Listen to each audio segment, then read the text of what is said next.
നന്ദനല്ലേ? അതെ. അകത്തേക്ക് ചെല്ല്.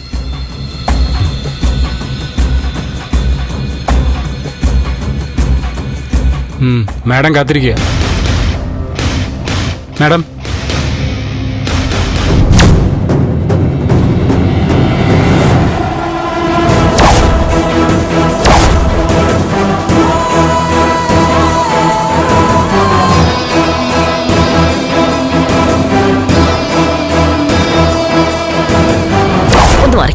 സാറേ, ഞാൻ കരകുളം പഞ്ചായത്ത് വൈസ് പ്രസിഡന്റ് ആനിമൈക്കിളാണേ. അയ്യോ, സിദ്ധാർത്ഥ് സാറിന്റെ മോനല്ലേ നന്ദൻ? അതെ. അയ്യോ, മുന്നേ ഞാൻ സാറിനെ കാണാൻ വീട്ടിൽ വന്നപ്പോ കണ്ടിട്ടുണ്ടേ. ഓ, ഓക്കെ. അല്ല, എന്തുപറ്റി? എന്തെങ്കിലും അത്യാവശ്യ കാര്യത്തിനാണോ? പറഞ്ഞല്ലോ, ഞാൻ കരകുളം പഞ്ചായത്ത് വൈസ് പ്രസിഡന്റ് ആണേ. വാടോ. ചെല്ലടോ.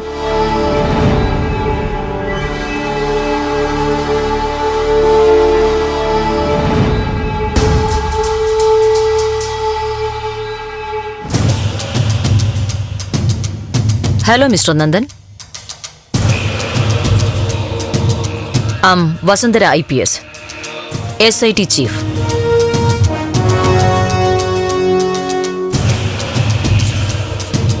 എന്താ നന്ദൻ അമ്പരന്ന് നോക്കുന്നത്? അല്ല, മാഡം അന്ന് കാറിൽ പാർട്ടിക്കാരിയായി.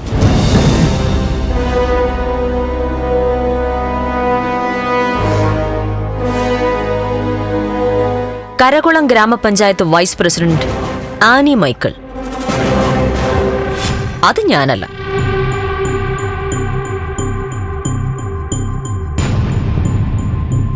അപ്പോൾ ഞാൻ വസുന്ധര IPS എന്ന് പറഞ്ഞിട്ടുണ്ടായിരുന്നെങ്കിൽ നന്ദന്റെ നിഷ്കളങ്കമായ മനസ്സിന്റെ നന്മയുള്ള വാക്കുകൾ എനിക്ക് കേൾക്കാൻ സാധിക്കില്ലായിരുന്നല്ലോ.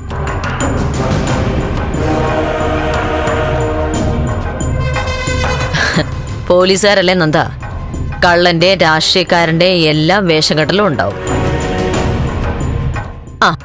അത് പോട്ടെ, നന്ദൻ ഇവിടെ ഓഫീസിലായിരുന്നോ അതോ ദേവികയെ തേടിയുള്ള യാത്രയിലോ?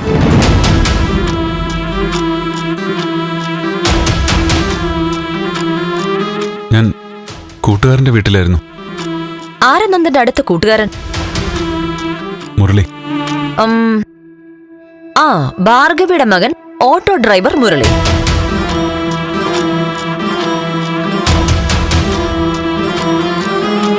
എല്ലാ കാര്യങ്ങളും ഈ മുരളിയായിട്ട് നന്ദൻ ഡിസ്കസ് ചെയ്യാറുണ്ടോ? മിക്കവാറും. മീരയുമായിട്ട് ബന്ധപ്പെട്ട കാര്യങ്ങളിൽ ഈ മുരളി എന്തെങ്കിലും ഉപദേശം തന്നിരുന്നോ? ഞങ്ങൾ തമ്മിൽ പല കാര്യങ്ങളും സംസാരിക്കാറുണ്ട് മാഡം. മീരയെ കൊല്ലണമെന്ന ഉപദേശം മുരളിയുടേതായിരുന്നോ എന്നാണ് ഞാൻ ചോദിച്ചത്.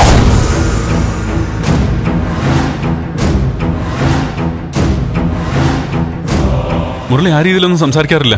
അപ്പോ അങ്ങനെ ഒരു ചിന്ത എവിടുന്നോ വന്നു.